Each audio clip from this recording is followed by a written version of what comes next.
the position of other people, logically enough, because that's what you're doing when you're reading. So, okay, so I'm trying to give you some background so that you can understand what it means to abstract and also why it's useful, because we need that in order to move forward with the idea of intelligence. So here we go.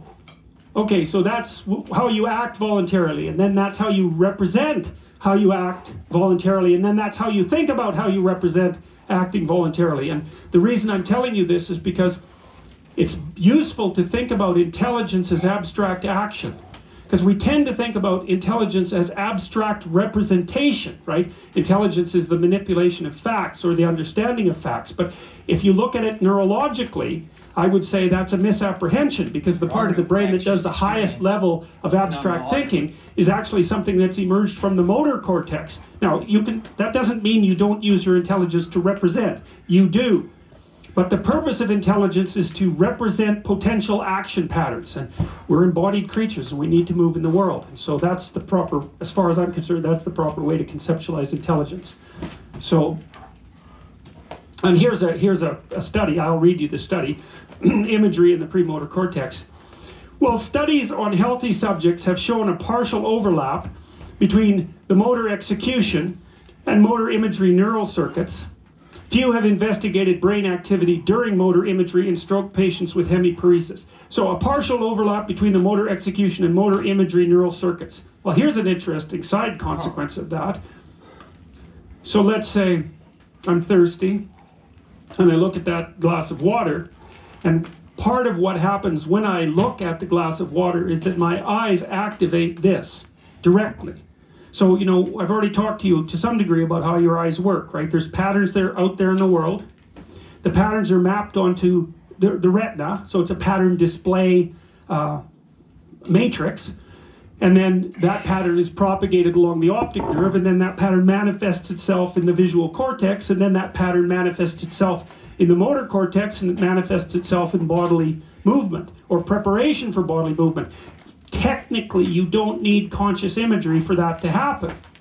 Now, that's something really useful to know, is that your eyes can activate your body without you being aware of the image, because you think, there's the world, I see it, then I determine how to act. It's like, yes, but also no. There's the world, and seeing it prepares me to act. Forget about the damn imagery. So when I look at that cup, part of the act of looking at it is preparing that gesture, and that's especially the case if I also happen to be thirsty, because if I'm thirsty, the cup signifies. Hi, this is Governor Ron DeSantis. In Florida, we're fighting back against Joe Biden's reckless border policies. It's something that I can use to quench my thirst, which makes it a very different thing than what it is when it's empty or when I'm not thirsty. So I'm not even going to use the same part of my brain to perceive it, because it's not the same thing in relationship to me. So I look at it, and then just understanding the size of it, there's not much difference between understanding the size of it and doing this. So, you know, let's see how I got that.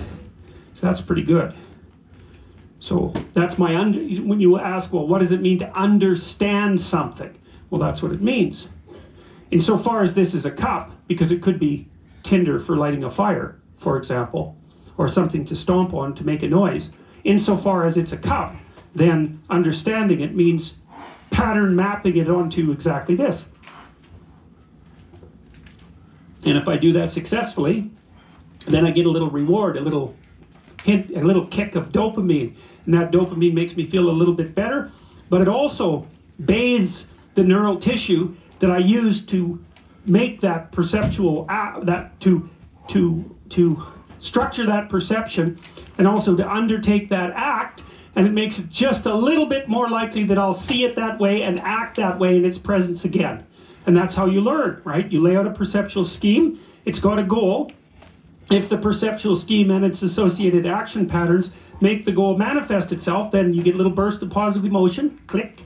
Then that makes it, those little the neural circuits that instantiated that thrive a little bit and get a little bit more predominant. And that's also why you got to watch yourself if you're taking psychomotor stimulants like cocaine or alcohol, even for that matter, because they produce hyper learning.